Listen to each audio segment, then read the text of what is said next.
In All Things, the show that Jillian directed, she had this great idea to have all these images from her past appear in a meditation scene that she was doing in sort of a Zen temple.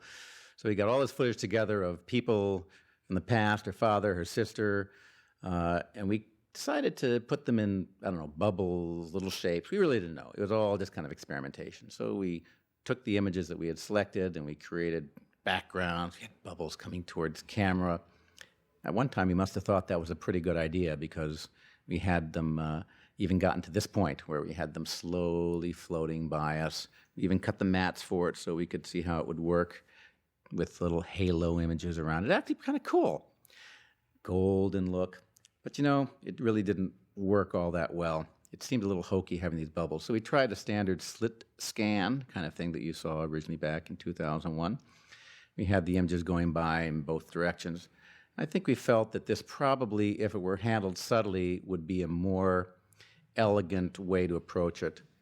We tried blurring it a little bit. We just thought maybe that was a little too much. But the gold was good.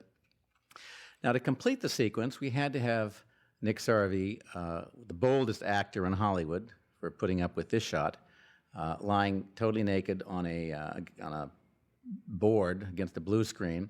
We had this sphere that was supposed to be a tracking point for his heart. And the idea was that through motion control, we would also shoot the beating heart. I sped all these up for you. Each of these shots actually took about 4 minutes to complete. We then created this sick heart. You can see we then reverse action and everything. Look at the smoke we put into this to try to make the heart look sick. All those veins were drawn. Ultimately, this is what we came up with. There's a sort of subtle slit scan, and here's Nick with his heart, and you can see we kind of hit a happy medium with the smoke. So we know it's sick, but it's not overbearing. And then as a final little surprise, as we move up, watch the alignment of his eyes in relationship to Scully's eyes.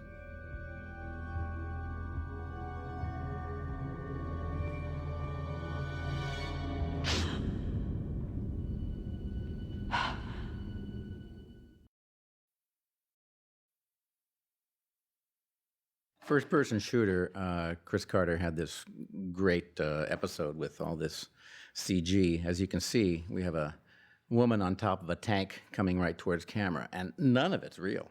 I mean, the background is real. We shot that on a set. But everything from the moving wheels to the girl to the shadow all had to be created. So here's the background set that was actually shot. Did some drawings in the CG, and there we add a little bit of skin to it, cut a matte, as we always do. Even the shadow had to be done CG, and here you can see we put the tank in there, and you can see the shadow down below. Shot some smoke to be in the background. There's kind of like dust coming off of the background. Did it underneath the shadow, combined them. And here's our girl. We created some gunfire for her. We had the CGI tank kind of appear as it would in a video game. You can see the skin kind of molds onto it. Watch the smoke in the background. You can see that's all the extra element. Of course, we needed some explosions to work in the shot. And ultimately, Scully gets to destroy this fabulous piece of computer-generated imagery.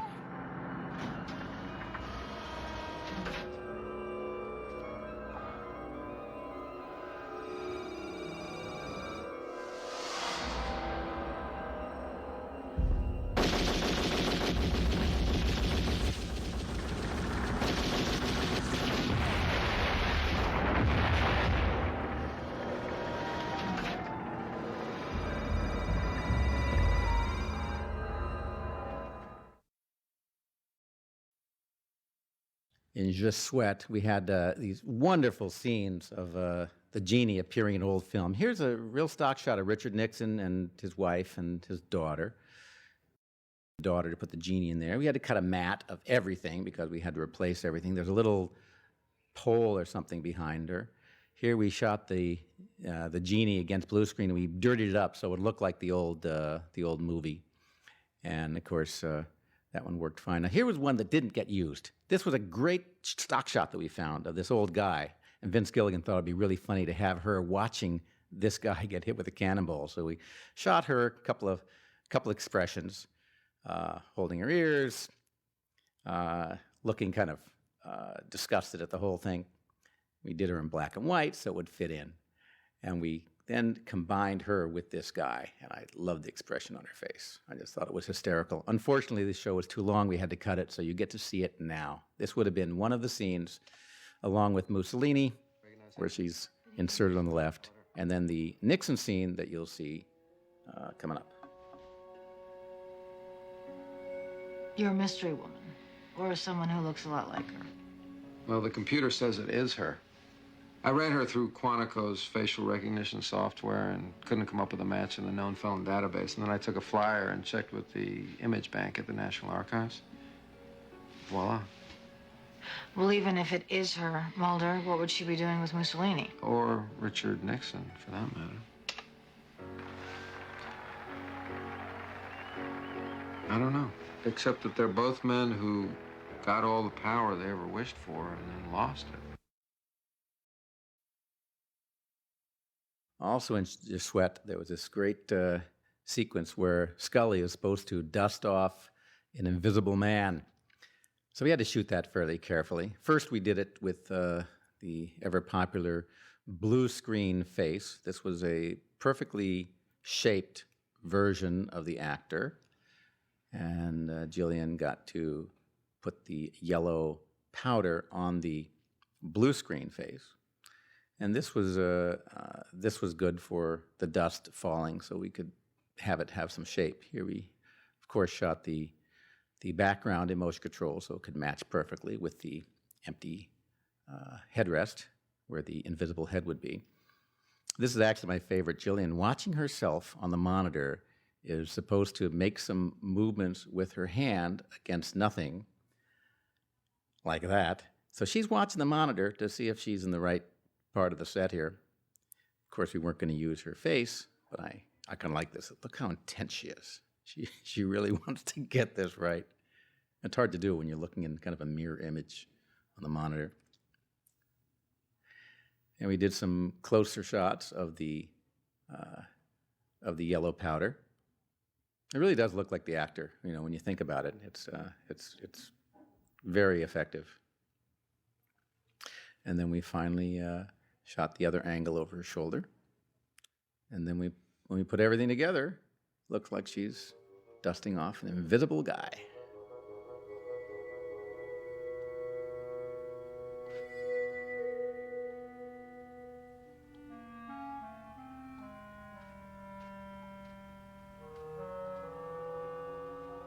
I love the way she starts to get into it in this scene. She starts to have a pretty good time with it.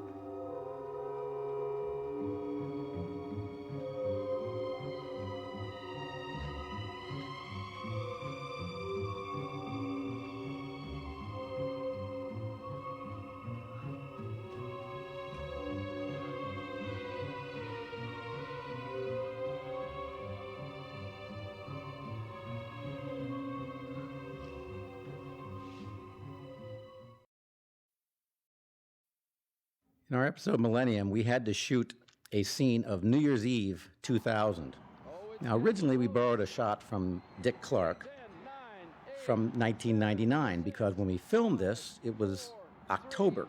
It wasn't 2000 yet, and there was no footage of it.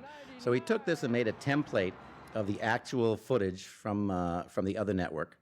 And Bill Millar then duplicated in CGI the 1999 and created a 2000 that perfectly matched it. And as you can see how skillfully it cut right in, and this is the way the scene actually appeared, shot 2 months before New Year's. 7, 6, 5, 4, 3, 2, 1. Happy New Year 2000.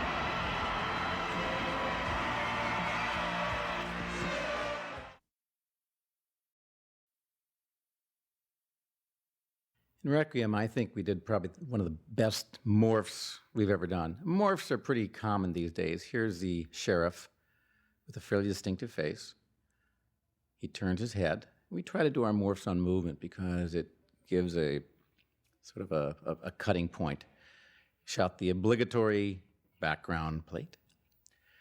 Then we brought in our bounty hunter, into whom the sheriff is going to morph, and had him duplicate the same movement.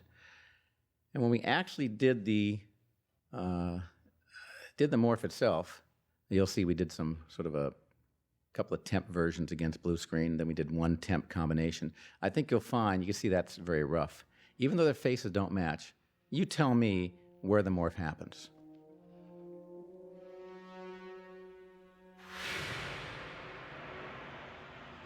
Hard to tell, isn't it? I'm going to slow it down for you. Tell me where it happens.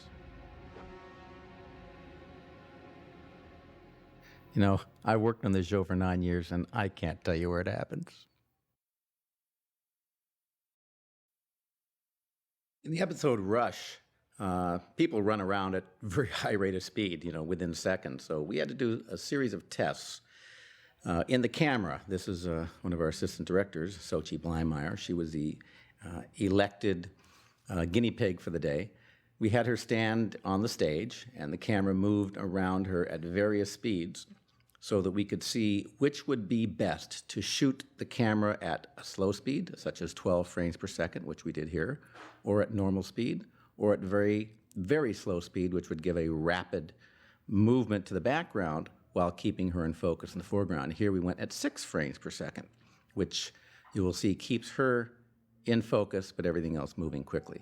So we did some experimentations, even going down to 3 frames per second. This is try to make her look like she's really moving quickly. Now, we then did some effects with some blurring to see if it would give us a different kind of a feel.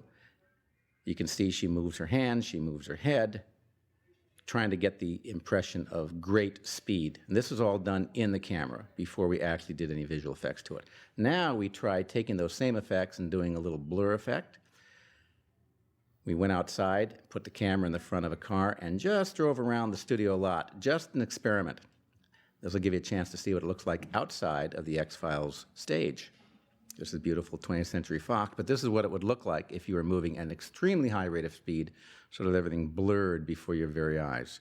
And we took all of these effects and combined them to creatively work in the show. For example, when we had a guy moving around the body and looking, you could see we created the same blur effect with combination of the camera slow-mo. Here we did an experimentation with her head. You could see just pulling the head off to try to keep the body as in focus and the head moving. And we kind of applied that trick to the shot of our lead getting into the magic light. And here we put everything together, and you can see that it worked pretty well.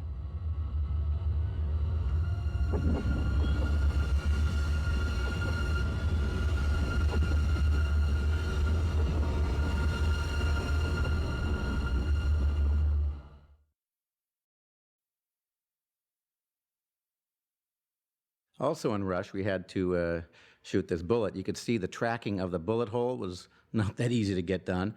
Here we tried different speeds, slow-mo, phony CGI bullets as experimentation. We did some mats on it to see how the bullet hole would come through the jacket. We had to shoot smoke, but of course smoke goes up and down, so we shot it up and down, then turned it sideways, and there you can see how the smoke effect was experimented with. See the slow-mo on the blood. Now we tried different tracking devices of smoke in order to develop a path for the bullet. And as you can see here, watch where the bullet is. See, she's walking alongside the bullet, and the bullet kind of keeps up with her. We put that path of smoke there to keep it even with her. We found out it worked better if she actually passes the bullet. So that's what we did there. And here we did this angle with the smoke behind it. And when the whole thing was put together, there everything tracked perfectly. The bullet comes through, it actually looks like a real bullet. And here as she walks, as she would in real time, she passes the bullet this time. And then she looks, it comes right at her. and we're able to complete the shot.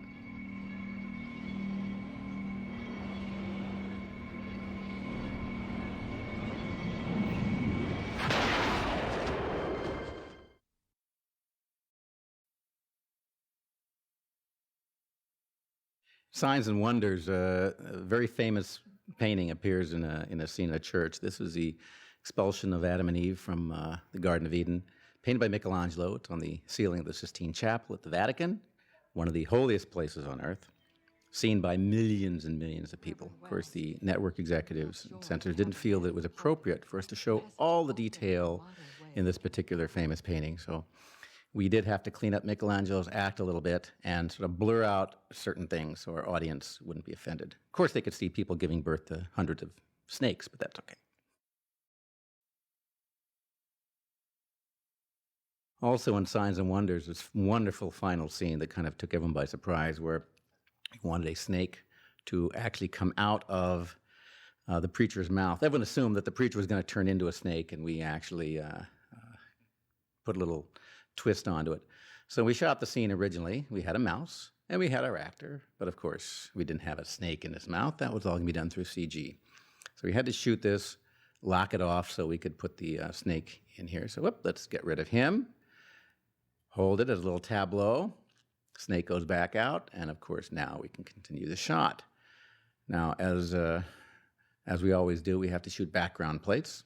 So ultimately, we had our actor stand up and move so we could see the background, and a little bit of that chair is in there. So I think we decided that we should move the chair. Yeah, good choice. And this is our background plate. We shot some samples of snake movement just in CGI experimentation, and ultimately we did a couple of versions where the snake comes out of his mouth. We tried this one first. Watch, the tracking isn't so great on his mouth. You can see it kind of moves everything around a little bit. And whoops, he grabs a snake and keeps his mouth open. There was one little piece that was going to make that perfect. And in the final version, keep your eye on the mouse's tail after he's eaten. Because I love that.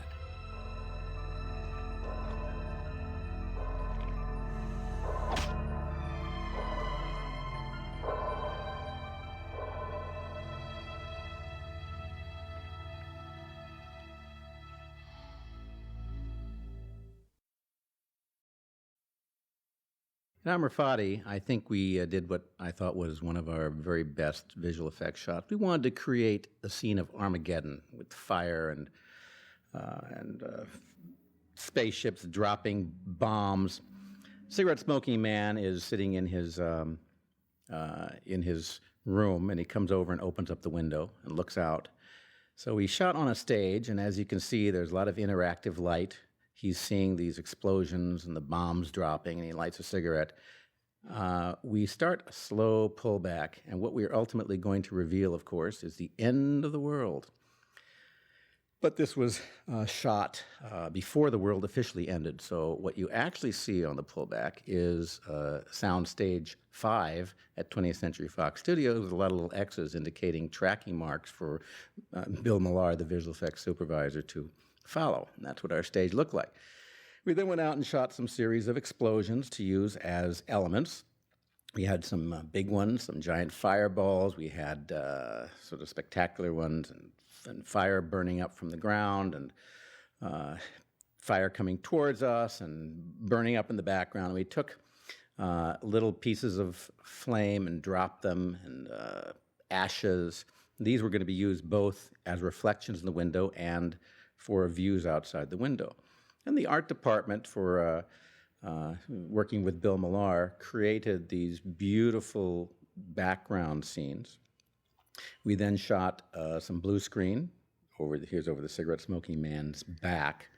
And when we ultimately put everything together, we got a fabulous scene which included both the interactive light that we shot on the original scene and views looking out the window, and as we do the pullback, notice the reflections on the window, because I find that to be really, really interesting. And then, of course, you'll find that the stage has magically disappeared and been replaced by the end of the world.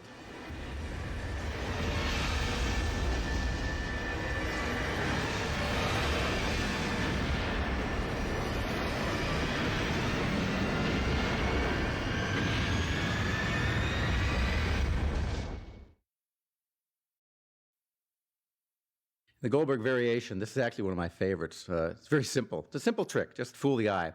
Here's this guy that's supposed to get hit by a truck, so he's waving at our two fellows. He's out in the street. We cut a mat for the two guys, and we cut a still mat for the guy in the background. We then had to shoot the truck as it goes by. There it goes. And here we put a statue, sort of a wooden statue of the kid out there.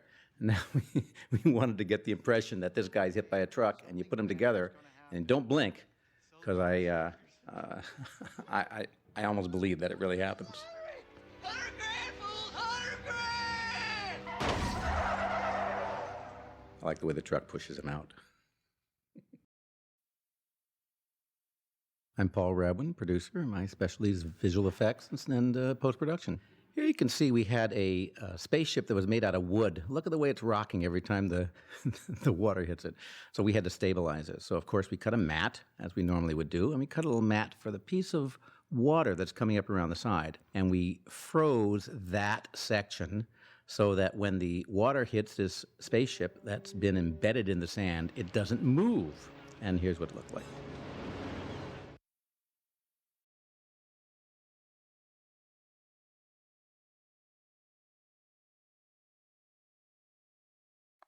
In the show alone, we had a salamander walking down the steps, and he morphs into a man. You had to do this in a couple of sections. Here we have the salamander model, does a dummy.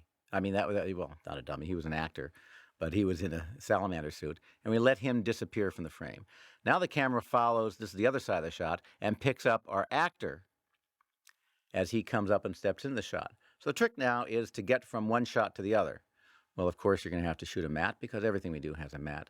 And sort of a early version of a CGI salamander. Can't see it real well, but here's a sort of a rough animated version of salamander. We took what was originally an actor in a salamander suit and created a CG version and start to marry it with the other side. The question is, how much of the tail do we want to see? We don't want him to leave the shot completely. We want to try to morph it smoothly. So here it's starting to look a little better, and there we've kind of got the tracking on it. So we almost buy that he's morphing into it. And by the time it gets in its final version, it looks pretty smooth. It looks like Salamander Boy turns into Herman Stites, as it were.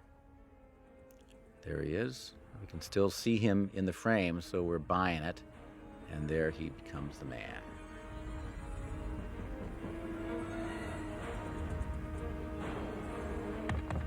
Mr. Stites!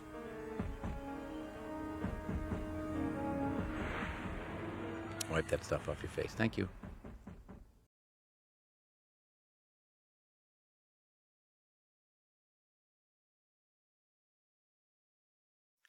In Empedocles, this man is inhabited by fire, and it comes through periodically. So we put this mask on him. You see little slits, which are going to interplay, which you'll see, and he rips the mask off, showing a little green behind him. And of course, we all know by now that green is the magic color, green or blue, for a chroma key, putting some effects in there.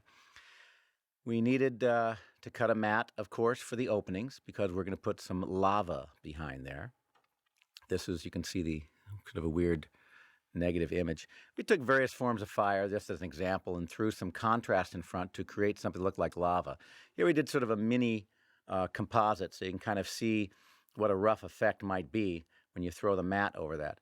Now here we did a little, watch the way that it fades. You see how we started with the skin, we kind of painted over the skin and then revealed the mask. The mask, as you know by now, was what we started with those little slits in it. So for this effect, we actually filled in the slits and then let them appear. We took some fire effects and kind of drifted them in. So slowly we start to see little bits of fire peeking out from between the lines on his face. And as he starts to pull his face off, ultimately we'll have a full lava effect back there. There you can see a little experiment. That looks kind of like embers. It's starting to take shape. And finally, he's looking in the mirror and watch the way his skin sort of morphs as the lines appear and the little bits of fire showing behind. And as he pulls his skin off, he's got fire for brains.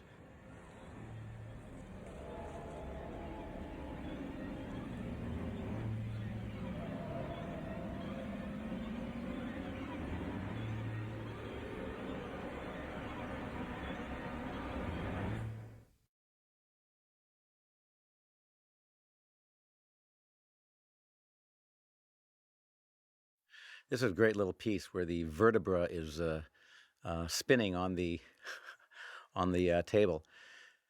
That was kind of a rough version that we did in editorial with a prop. This is the just the background plate that we shot with the holes. This was kind of a motion control shot, so we would be able to match, set the prop up, lit it so the shadows are interacting appropriately with the lighting as the camera moves around.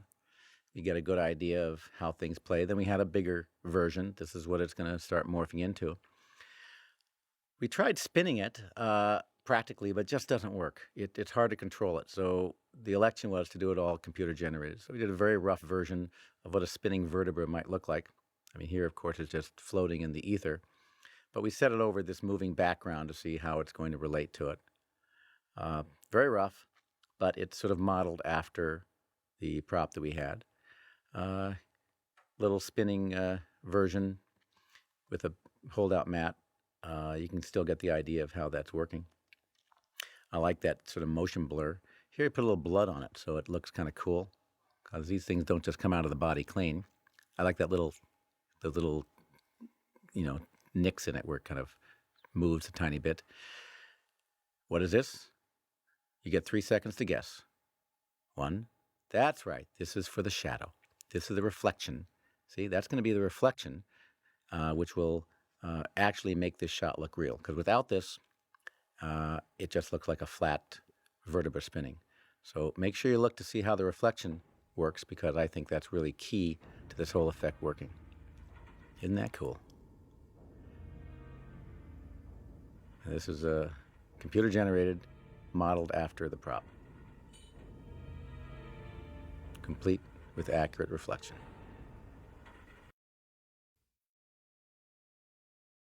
In Salvage, we had a guy that had to stop a car by himself because he was made of metal.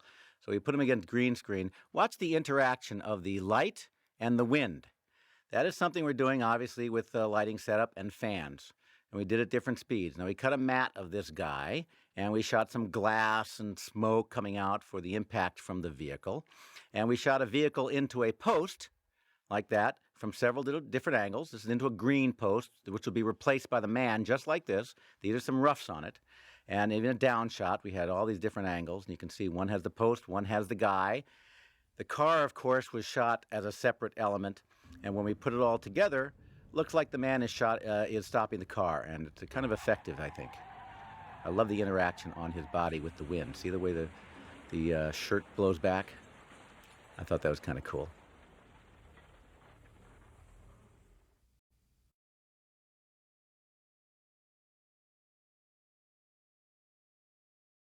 And this is not happening. We had to create this beautiful sequence of a UFO chase out in the desert. Look at the lighting here. You can see where we put lights. Bill Rowe lit the entire desert. That's a mountain back there. There's a light behind that mountain. We flew a helicopter in front of camera with a car chasing it. This is ultimately going to become a UFO. See how the car chases after it. Here we have the helicopter coming around. Doesn't look anything particularly spacey at this point. Just a car chasing a helicopter. But of course, Matt Beck and John Wash, our visual effect producers and supervisors, are going to do wonders with this chase. Here you can see we started to wiggle the light a little bit to kind of give it an alien look. And Matt, of course, did his holdout matte so we can get rid of the helicopter and replace it with just the light, which will become the alien ship. We then had to land that ship and cloak it, which the X-Files has done a number of times. So here we've taken the light and created kind of a spaceship model at this point. It's not really refined, but Matt Beck ultimately worked on it and made it look real. Here's our holdout matte, looking very round and disc-like, as it should. Again, we have a cloak, which will work just like it did in the other episode. We use the same elements because this is a template for the X-Files cloaking effect. Obviously, we had to create an element for the light coming out of the bottom of the spaceship as a separate element. And here we start to see it come together.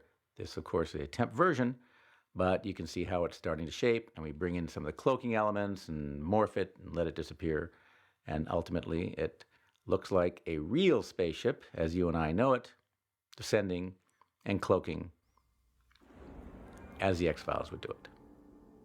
When we put everything together, this whole sequence, we started with stars and come back and look at the way that's lit in the background and watch this spaceship come by.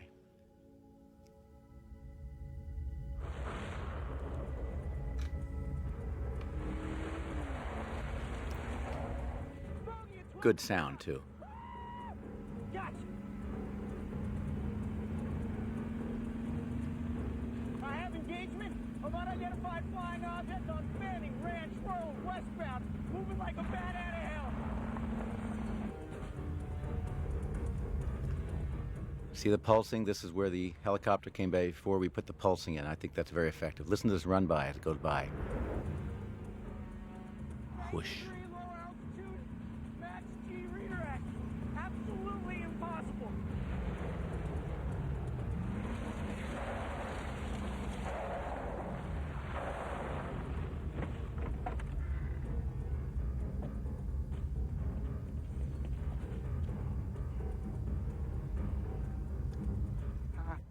There's an effect. Start with the helicopter, but look the way we exaggerate the pulsing. I think it's very cool. That's all done in post. The helicopter was there originally. We exaggerated the pulsing in post, made it look really eerie. You'll see it again in a second. Oh, this is not happening. Now we'll run up and you'll see the final version of the descending and the cloak coming on.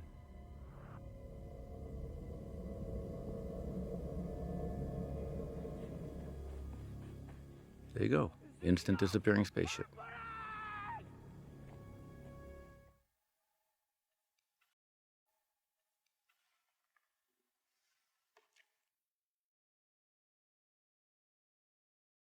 In Vienen, we needed to create the oil in the eyes effect. As X-Files fans will know, this is something that goes all the way back to Piper Maru.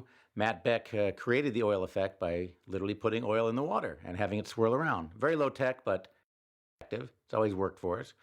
Matt then created his eye mats, blinking, temp over the actual actor.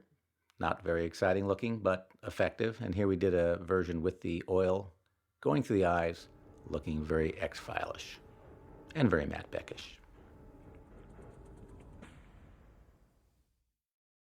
Now this guy, this poor actor, had to have this substance as he leans forward and drops the oil out of his mouth. But we want oil coming out of his eyes, so we cut a series of mats. We cut some streaming oil in CG and some mats of the oil coming out of his eyes.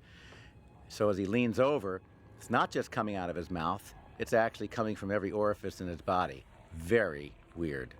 Very weird. But part of that was that actor gagging on that stuff. It was very glutinous and pretty bad tasting, but he was a trooper. He did it. We also had in this show a grand explosion. Now, this is a helicopter flying in front of an oil well off the coast of California. We put the little derricks on the top so we could collapse them. That's all animated and stuff falling off the side. Little lights that have to interact with the collapsing cranes on the top. The helicopter needs to fly in front of these CG explosions like we have here, which of course were shot separately on a stage, little fire effects, which we end up putting in miniature all around the derrick, and there you can see it. And now the helicopter, since it's flying in front, we're going to need to mat out the background. You see what happens when the helicopter goes in front? It's gone because we're dealing with the background. So that's where the little mat comes in, so the helicopter actually can keep its solid appearance as it crosses in front. Now, Mulder and Doggett are jumping off of this thing, so we put them on what they call a descender. See that little wire behind them? They're actually jumping about 20 feet, and the descender is holding them, and we shot in slow motion. They're against a big green background, and this is kind of fun for them, and a little scary. It's perfectly safe. We shoot some contrast backgrounds because there's all sorts of things going with the fire. We then did a split screen where the two of them are side by side. We take the original effect shot of the explosions in this miniature here. we couldn't actually do this out in the real oil derricks. We do a little composite split screen, and when the scene is put together, I think you'll find it very effective, and I think pretty realistic. I kind of think it works. And here a little homage Butch Cassidy and the Sundance Kid. Let's jump.